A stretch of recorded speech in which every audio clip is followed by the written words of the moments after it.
लंका के boundary wall के बाहर जंगल में वहीं पर एक बहुत विशाल शैल विशाल देखिएगा आगे विशाल पर्वत था और हनुमान जी उसी पर चढ़ गए।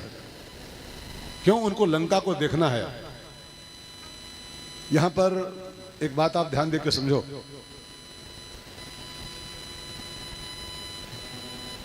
भगवान राम ने हनुमान जी को विदा करते समय 3 बातें कही थी, इसको दिमाग में बैठा लो। जामवंत ने तो एक ही बात कही उनसे, क्यों कि इतना करो तात तुम जाई और सीते देख कहो सुलझाई, इतने ड्यूटी सौंपी थी। लेकिन भगवान राम ने हनुमान जी को जब अंगूठी दिया था ना, तो गीतावली पढ़ी है, गीतावली रामायण, उसमें हनुमान जी को 3 ड्यूटी राम ने दिया है। 3 ड्यूटी क्या क्या?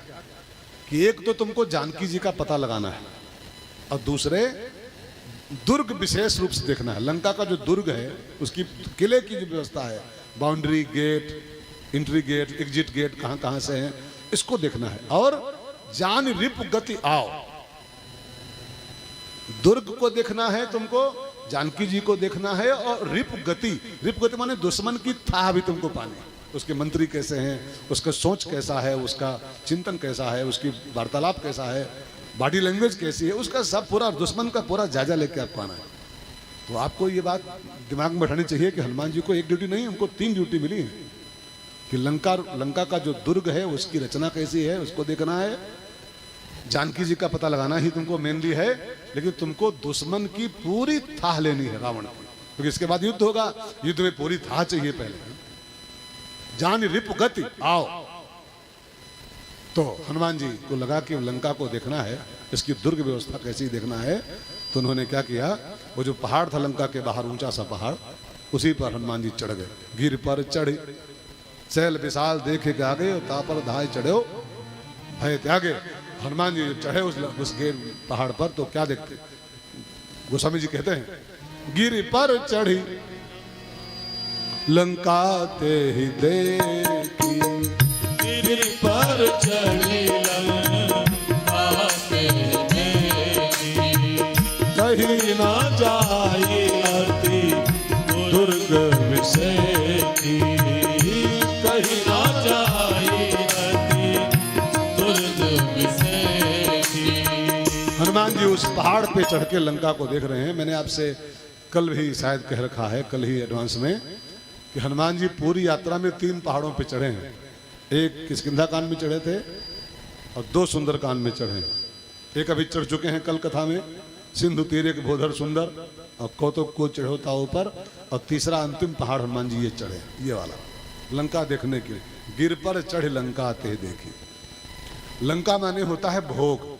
लंका भोग प्रधान नगरी है, जहाँ पर बड़े विकार हैं, बड़े दोष हैं, बड़े भोगों का वहाँ प्राधान्य है।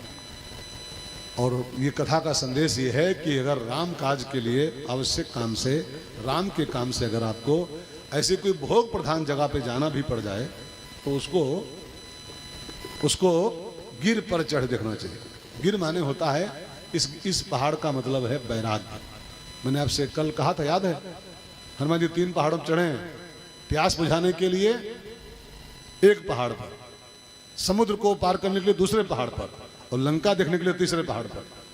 तो प्यास बुझाने का पहाड़ है विश्वास। देहाभिमान के समुद्र को पार करना है तो विचार का पहाड़ चढ़ना पड़ेगा। और अगर आपको लंका देखनी है, भोग प्रधान स्थान में एंट्री करना है और भोगों के बीच में घूम के राम काज करना है और भोगों से बचना भी है, तो आपको वैराग्य की ऊंचाई से इस पहाड़ को देखना होगा। ये वैराग का पर्वत है। और जब वैराग की ऊंचाई से संसार के भोगों को देखोगे तो आप राम काज तो कर लोगे, लेकिन फंसोगे नहीं। एक बड़ा प्यारा मैंने लाइन पढ़ी थी कहीं पर, बड़ी प्यारी सी। नानक बाबा से किसी पत्रकार ने पूछा, नानक बाबा से, कि हु आर यू? नानक सिखों के गुरु, पहले गुरु। तो पूछा किसी ने, हु आर यू? तो उन्होंने उत्तर दिया, हम हैं परम सुख के दासा। बोले उत्तर में, हम हैं, आई एम परम सुख के दासा। तो यहां क्या करने आए? इस संसार में क्या करने आए? और आप परम सुख के दास हो तो यहां क्या करने आए? तो बड़ा बढ़िया उत्तर दिए, देखन आए जगत तमाशा। हम इस जगत का तमाशा देखने का लिए आए। हमारा आपका क्या हाल है कि हम लोग इस जगत का तमाशा देखने हम भी आए हैं, लेकिन हम लोग इस तमाशा को देखते देखते तमाशा खुद बन जाते हैं। मैं जब छोटा था ना तो हमारे गांव में वो आती थी नाटक वाली कंपनी, छोटेपन में हमारे बाबा मंगाते थे। बाबा बड़े बड़े शौकीन थे इन सब चीज़ों के और सामाजिक कार्यों के, तो रामलीला, कभी नाटक, कभी कुछ ऐसे बुलाया करते थे। तो मैं तब 8, 9, 10 साल का रहा हूँ, तो मैं जाता देखने, तो जब वो आए हुए नाचने वाली मंच पर तो अनाउंस होता था कि आज ये लीला होगी, आज ये नाटक होगा, आज ये वाला, वो नाटकों के नाम होते हैं, हरिश्चंद्र, लैला मजनू, फलाना फलाना सब होते हैं। तो अनाउंस हो कि आज ये तमाशा होगा, लेकिन वो उसमें एक इंडिकेशन देती थी, वो एक शेर बोलती थी कि तमाशा देखने वालों तमाशा खुद न बन जाना, तमाशा देखने वालों। और मुझे बचपन से वो लाइन उसकी याद है, अब आज वो कथा में काम आ रही है। तब तो ऐसे सुनते थे, ऐसे मौज में खाली बस, लेकिन तब लगता है, अब लगता है कि सच बोलती थी वो, कितना गहरा विज्ञान दे रही थी कि आए हो इस तमाशा देखने संसार का, और तमाशा देखते देखते कहीं खुद तमाशा न बन जाना यहाँ पर। तो हम लोग यही गलती करते हैं, तमाशा देखते थे हम खुद तमाशा बन जा रहे हैं, बने हुए हैं तमाशा। तमाशा देखो, तमाशा संसार खाली बस। और तमाशा देखने का उपाय एक है कि जरा दृष्टा बन के बैठो, जरा इसको ऊंचाई से देखो, यहाँ कुछ है वे नहीं, सब खाली घटनाएं घट रही, इनको इनका आनंद करो ऐसे बस। हाँ, इसमें अटको मत। हनुमान जी गिर पर चढ़ी लंका ते ही देखी, गिरि पर चढ़ी लंका ते देखी, कहीं ना जाई अति दुर्गम से की, कहीं ना जाई अति दुर्गम से की, कहीं ना जाई अति दुर्गम से की। वैराग्य की ऊंचाई से संसार को देखोगे तो संसार के अट्रैक्शन में, संसार की विषय वासनाओं में फंसोगे नहीं। और नहीं तो बड़ा अट्रैक्शन है, अच्छे अच्छे इसमें चिपक के मर जाते हैं, अच्छे अच्छे लोग। बहनों भाइयों, भाइयों बहनों,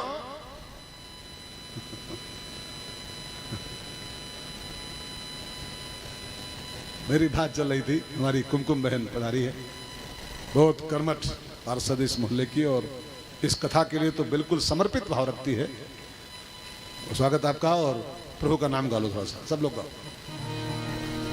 मेरो प्यारो नंद लाल किशोरी राधे, मेरो प्यारो नंद लाल किशोरी राधे, मेरो प्यारो नंद लाल किशोरी राधे, ओ मेरो प्यारो नंद लाल किशोरी राधे, ओ किशोरी राधे श्यामा गोरी राधे, किशोरी राधे श्यामा गोरी राधे, ओ मेरो प्यारो नंद लाल किशोरी राधे, मेरो प्यारो नंद लाल किशोरी राधे, मेरो प्यारो नंद लाल किशोरी राधे, मेरो प्यारो नंद लाल किशोरी राधे, हे किशोरी राधे ओ श्यामा गोरी राधे, हे किशोरी राधे श्यामा गोरी राधे, किशोरी राधे श्यामा गोरी राधे, हे किशोरी राधे श्यामा गोरी राधे, मेरो प्यारो नंद लाल किशोरी राधे, ओ मेरो प्यारो नंद लाल किशोरी राधे, मेरो प्यारो नंद लाल किशोरी राधे। रागात्मिका दृष्टि से संसार को जो देखता है, वो संसार के अट्रैक्शन को 84 लाख नहीं, फिर 84 लाख, और फिर 84 लाख, और फिर 84 लाख, लेकिन इसके अट्रैक्शन को क्रॉस नहीं कर पाता है। जब तक ये संसार को बैराग की ऊंचाई से नहीं पढ़ोगे, ये संसार की चिपकन खत्म नहीं होने वाली, इसको छोड़ नहीं पाओगे आप। इसको छोड़ना है तो इसको देखना पड़ेगा, यहाँ कुछ है नहीं। आपने कभी देखा होगा वो यहाँ शहर में तो नहीं, गांव में देखा है, गांव में सेमल होता है ना, सेमल का पेड़, उसके फल होते हैं बहुत बढ़िया बढ़िया, लगता है दशहरी आम लगा हुआ, दशहरी आम बढ़िया बड़ा बड़ा फल होता है। जरा तोता आता है, तोता आगे लगता है हाँ मलिहाबाद आ गया कहा, हाँ मलिहाबाद है क्या, क्या लगा है दशहरी चकाचक। और जरा बैठता है चोंच मारता है, खाएं गोदा भिनकार की मासन, और जहाँ चोंच मार के फिट करता है फक रुई बाहर निकलते हुए, फक रुई खाली बस। बस ये संसार ऐसा ही है, लगता है खाली दशहरी, कुछ नहीं है, कुछ नहीं है। चाहे जहाँ चोंच मार के देख लो खाली रुएन भरी है शरीर, बस खाली रुई भरी से मसल। ऐसा ये संसार है जैसा सेमल फूल, दिन 10 के व्यवहार में झूठे रंग न भूल, गिर पर चढ़ लंका ते देखी। बैराग की ऊंचाई से जब इसको देखोगे तब इसका अट्रैक्शन खत्म हो जाएगा, तब लगेगा ठीक है तमाशा है चलने दो। देखो जब पिक्चर आती है ना, पिक्चर कोई, तो पिक्चर को लोग दो भाग लोग देखते हैं, दो तरीके से लोग। एक होते हैं जो उसमें बिल्कुल जुड़ के देखते हैं पिक्चर को, जुड़ करके, तो उसमें रोएंगे भी हंसेंगे भी, कब मुक्को मार रहे हैं बगल में थकिए ठोंके बका, उधर मार रहे होंगे कूट रहे हैं, रोए रहे हैं संगे बैठे। लेकिन एक ग्रुप ऐसा देखता है बैठ के फिल्म को जो जानता है ये खाली नटोडंकी है, कुछ है ना, नाटक खाली करे, क्योंकि पैसा लेने करोड़ों रुपया, एक्टिंग खाली करे, तो वो उसका एंजॉय तो करता है फिल्म का, लेकिन न रावत है न हसत है, बस चुपचाप अपना उसका मौज। जानते हैं इनकी कलाकारों कलाकारी है, उसके पेमेंट लिए हैं लोग, और हम खाली बोले मुक्का मार रहे हैं, समझ गए। बस जो समझदार है वो जानता है खाली कला चल रही है, न कुछ है नहीं, न कोई मरा है, न कोई पैदा हुआ है, न कोई रोए रहा है, न कोई हंस रहा है, न गाड़ी पलटी है, न कोई मरा है। हाँ? लेकिन अब वो हम जो बुद्धू लोग हैं जुड़ गए, जो जहाँ कोई मरते वो संग आंसू पूछ रहे बैठे, हाँ तो मरीगा, हाँ उधर मरीगा, वो मरा है, मरा तो अगली फिल्म कैसे आई, अगली फिल्म फिर वो है खड़ा मिले, कोई ना मरतुमा है, लेकिन वो बस जुड़ जाता है बुद्धू बन करके, वो फिर रोता है हंसता है, और जो जानता है खाली फिल्म चल रही है उसका मौज लेता है, एंजॉय करता है। संसार एक क्या है, फिल्म ही तो है, एक फिल्म ही तो है, इसकी मौज लो खाली, बस ऊंचाई से देखो इसको। गोस्वामी जी जुड़े थे बहुत अपनी बीवी से, बहुत जुड़े थे बीवी से अपने, और कथा जानते हो गई थी मैके, तो पीछे पीछे भाग गए होगे, तू मैके चली जाएगी तो मैं डंडा लेकर आऊंगा, अब पीछे पीछे पहुंच गए मैके हो गए, नदी पैर कैसे निकले, मुर्दब बैठ के और सपवा पकड़ के कैसे कैसे, और जब पहुंचे तो उसने चढ़ाया इनको गिर पर चढ़, जो रत्नावली थी वो बड़ी बुद्धिमान महिला थी, उसने चढ़ाया ऊंचाई पे गोस्वामी जी को।